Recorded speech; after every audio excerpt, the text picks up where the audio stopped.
तरमीमी bill 2024 ने पूरे हिंदुस्तान के मुसलमानों को इस वक्त बेचैन कर दिया है। आपको मालूम होना चाहिए कि मोदी जब से तख्त पर बैठा है, मुसलमानों को निशाना बनाकर मुसलमानों के खिलाफ कानून बना रहा है। कभी एनआरसी का कानून, कभी 3 तलाक का कानून, कभी दफा 370 का मामला, ये सब कुछ निशाने में मुसलमान ही उनके रहता है। आज जबकि मोदी इस मुल्क में नौजवानों को रोजगार नहीं देता, किसानों को फसल की कीमत नहीं देता, बीमारी दर्द पर मरता है दवाइयां नहीं देता, कल कारखाने बंद हो रहे हैं, अपनी नाकामी को छुपाने के लिए फिर से एक बार मोदी ने मुसलमानों के हुकूक पर हमला किया है। और वक्फ तरमीमी बिल 2024 के जरिए से मुसलमानों की मस्जिद, उनकी ईदगाह है, उनके खानका है, उनके मज़ारात और कब्रिस्तान पर नाजायज कब्जा करने की कोशिश की है। ये काला कानून बनाने की, उसकी नापाक कोशिश की मुखालिफत पार्लियामेंट के अंदर सारे लोगों ने की है। और मुस्लिम अराकीन असेंबली के साथ सब लोगों ने उसकी मुखालिफत की है। और इस मुखालिफत में उसका अंदाज ये रहा है कि अगर ये कानून पार्लियामेंट में बहस का मुद्दा बनता तो हंगामा होता, इसलिए जेपीसी को भी दे दिया गया है, ज्वाइंट पार्लियामेंट्री कमेटी को दे दिया गया है, ताकि सब लोग अपना एतराज उसमें दर्ज कराएं। और उस एतराज को दर्ज कराने की तारीख कल 13 तारीख आखिरी तारीख है। इस वक्त 1.25 करोड़ से ज्यादा लोगों ने उस पर एतराज दर्ज किया है। 20 से 25 करोड़ मुसलमान जिस मुल्क में रहता है, ये अफसोस की बात है कि सिर्फ 5% मुसलमानों ने अब तक एतराज दर्ज कराया है। मेरे भाइयों, बिहार और सीमांचल का नंबर और भी पीछे है, इसलिए जो वक्त बच गया है, आज से कल शाम तक का वक्त, उठिए। जो मुर्दा है वही नहीं इसकी मुखालिफत करेगा, वो न जो जिंदा हो, उठो, अपने माँ, बहन, भाई, बाप, खानदान, मोहल्ला, अपने पंचायत और इलाके के हर एक फर्द के जरिए से इसकी मुखालिफत कराओ। मुखालिफत कराने के लिए अल्हम्दुलिल्लाह हमारे देवबंदी, बरेली, सिया, बोहरा सब जमात एक है। जमात उलमा, जमात इस्लामी, मुस्लिम अक्सर बोर्ड, जमात अहले हदीस, जमात अहले सुन्नत वल जमात, सब लोगों ने मुत्तफिक होकर इसकी मुखालिफत की है।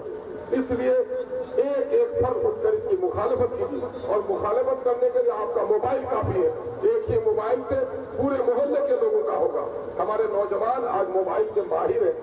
ये मोबाइल तुम्हारे नौजवानों, दोस्त अहबाब से गुफ्तगू करने के लिए नहीं, गाना सुनने के लिए नहीं, बल्कि आज एक हथियार है।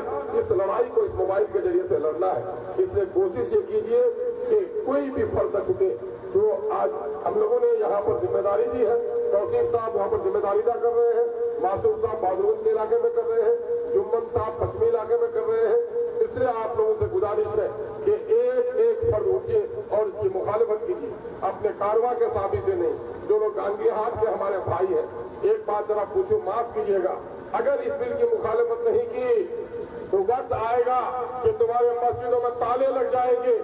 आज तुम्हारा आज भी नमाज का वक्त कदा हो रहा है और जो स्टेशन पर है नमाज पढ़ने की हिम्मत नहीं करता। अगर ये काला कानून पास हो गया तो हमारी मस्जिदों पर ताले लग जाएंगे, हमारे लिए मस्जिदों में नमाज पढ़ना मुश्किल होगा।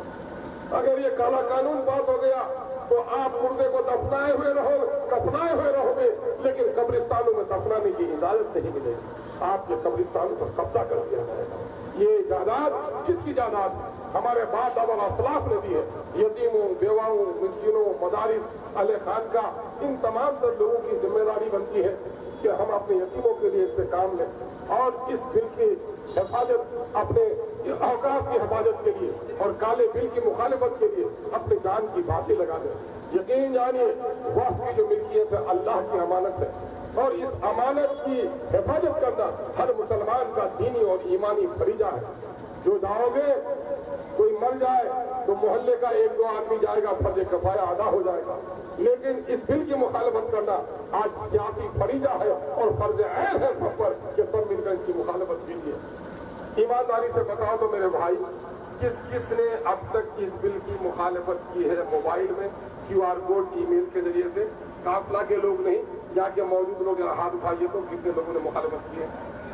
जो किए हो तुम किए हो? अच्छा है, तुम किए हो? क्या हाथ उठाओ जो किए हो। क्या हाथ उठा बाबू? ये 10-12 हाथ उठे हैं। ये 100 लोग होंगे, 10-12 हाथ उठे, इसके माने बहुत कम लोगों का भी हुआ है। जो भी हुआ है अच्छा किया है आपने। आज से कल तक अपने बस्ती मोहल्ले का कोई नहीं छूटे। ये काम कीजिएगा, खासकर नौजवान बच्चों से कह रहे हैं कि ये काम जरूर कीजिए। बहुत बहुत शुक्रिया। अस्सलाम वालेकुम।